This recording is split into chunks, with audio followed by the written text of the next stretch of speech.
बिस्मिल्लाहिर्रहमानिर्रहीम। अस्सलाम वालेकुम friends, welcome back to my YouTube channel meals with Javeria.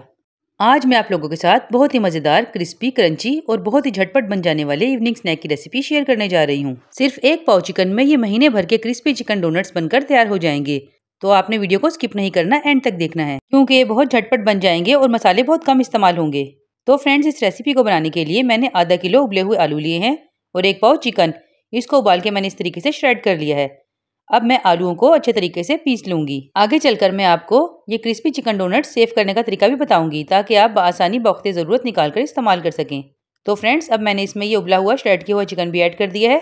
अब मैं इसमें ऐड करूंगी 1 टीस्पून काली मिर्च पाउडर, 1 टीस्पून नमक, 1 टेबलस्पून सोया सॉस का इसमें ऐड कर देंगे, 1 हरी मिर्च बारीक काट कर ये भी मैं इसमें ऐड कर दूंगी, इससे टेस्ट बहुत अच्छा आएगा। 1/2 टीस्पून लाल मिर्च पाउडर और 1 ब्रेड के स्लाइस को मैंने पानी में भिगोकर निचोड़ लिया है। इससे बाइंडिंग बहुत अच्छी होगी। इस सारे मिक्सचर को अच्छे तरीके से मिक्स करने के बाद अब हम इसके छोटे छोटे से डोनट्स तैयार कर लेंगे, या जो साइज़ आप पसंद करें उतना ही डोनट आप तैयार कर लीजिए। ये देखिए, इस तरीके से इजीली आप इसे गोल करके पहले टिक्की बना लीजिए और टिक्की को आपने थोड़ा सा मोटा रखना है। अब सेंटर से इस तरीके से आप अंगूठे की मदद से होल कर लें और इसे थोड़ी सी शेप दे लें और बेहतरीन सा डोनट बन गया है। इसी तरीके से मैं बाकी के सारे भी तैयार कर लूँगी। और ये देखिए फ्रेंड्स, एक पाव चिकन में कितने सारे बनकर तैयार हो गए हैं। अब फ्रीज करने के लिए मैंने ट्रे में इस तरीके से एक शॉपर काट कर बिछा लिया है ताकि ट्रे में चिपक ना जाए। कोटिंग करने के लिए मैंने 2 अदद अंडों में 2 चुटकी नमक ऐड कर दिया है और इसे अच्छे तरीके से मिक्स कर लिया है। और अब दूसरी प्लेट में मैं ऐड करूंगी ये फ्रेश ग्राइंड किए हुए स्लाइस। 2 स्लाइसिस को मैंने ग्राइंडर में डालकर ग्राइंड कर लिया है और ये ब्रेड क्रम्स बनकर तैयार हो गए हैं। अब मैं 1 बाय 1 एक डोनट लूँगी और इसे सबसे पहले अंडे में कोट कर लूँगी और फिर इसके बाद ब्रेड क्रम्ब में अच्छे तरीके से कोट कर लूँगी। आलू से बने हुए अक्सर स्नैक्स डीप फ्रीज होने के बाद अक्सर पानी छोड़ देते हैं। अगर आप ये चिकन डोनट्स बनाएंगे तो ये बिल्कुल भी पानी नहीं छोड़ेंगे और आप इसे बआसानी 1 से 2 माह तक इस्तेमाल कर सकते हैं। ये डोनट्स आप बच्चों को स्कूल लंच बॉक्स में भी दे सकते हैं। तो फ्रेंड्स, ये देखिए, ये सारे डोनट्स मैंने अच्छे तरीके से कोट कर लिए हैं। अब मैं इन्हें फ्रीज़र में 6 घंटे के लिए फ्रीज कर लूँगी और फिर सेव कर लूँगी। इसमें से कुछ डोनट्स मैं अभी आपको फ्राई करके दिखाती हूँ कि ये कैसे बने हैं।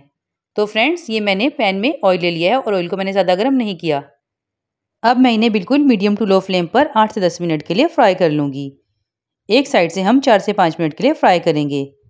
आंच को बिल्कुल आपने धीमा ही रखना है, तभी इन पर प्यारा सा गोल्डन कलर आएगा।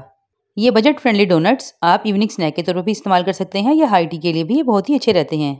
तो ये देखिए व्यूवर्स, माशाल्लाह से कितना प्यारा गोल्डन कलर आ गया है। अब मैं सारे निकाल के सर्व कर लेती हूँ। तो व्यूवर्स, ये देखिए मेरी रेसिपी की फाइनल लुक, किस कदर प्यारे और हसीन लग रहे हैं। ये चिकन डोनट्स बच्चों या बड़ों जिस किसी को भी आप सर्व करेंगे वो फ़ौरन ही इन्हें चट कर जाएंगे। ये देखिए किस कदर सॉफ्ट हैं, ये बाहर से क्रिस्पी हैं और अंदर से बिल्कुल सॉफ्ट। मैं इन डोनट्स को केचप और इमली की चटनी के साथ सर्व कर रही हूँ। इन दोनों सॉसेस का लिंक मैं आपको डिस्क्रिप्शन में दे दूंगी, आप चाहें तो जाकर देख सकते हैं। तो फ्रेंड्स, ये थी मेरी आज की बहुत ही मज़ेदार सी रेसिपी। उम्मीद करती हूँ आप लोगों को पसंद आई होगी। अगर पसंद आए तो प्लीज़ लाइक शेयर सब्सक्राइब ज़रूर कर दीजिएगा। नेक्स्ट रेसिपी तक अपना बहुत ख्याल रखिएगा, दुआओं में याद रखिएगा। अल्लाह हाफिज़।